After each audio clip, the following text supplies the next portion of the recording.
my completed lighting simulation for level 1 of this school, what I'm seeing is that the classrooms on the eastern portion of the building need some additional design work. The uniformity looks great, but the foot candle levels are way too high. Fortunately though, I don't actually have to recalculate the entire building.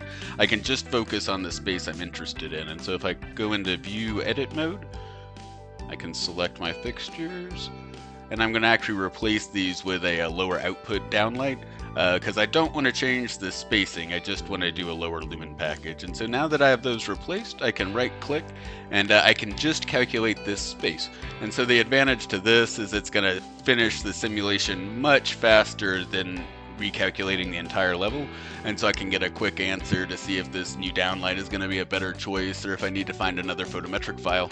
And so once that's complete, we'll have a quick answer and we don't need to recalculate the entire level to see this.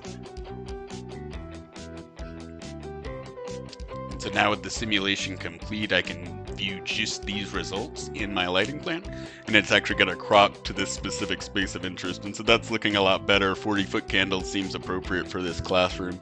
And so now I know that that was a good downlight to pick, and I can also update the other part of the model. And so I'll just toggle the scope box off, and I'm going to replace these downlights as well with the low output one to get a similar result in this classroom.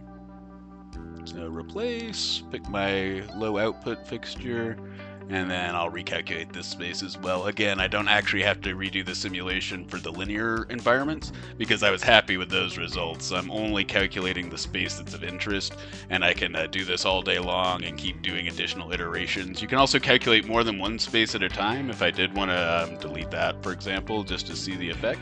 Now I can calculate this space as well, and they'll finish much faster than trying to redo the whole floor at the same time. And so that's what I wanted to show. Thank you.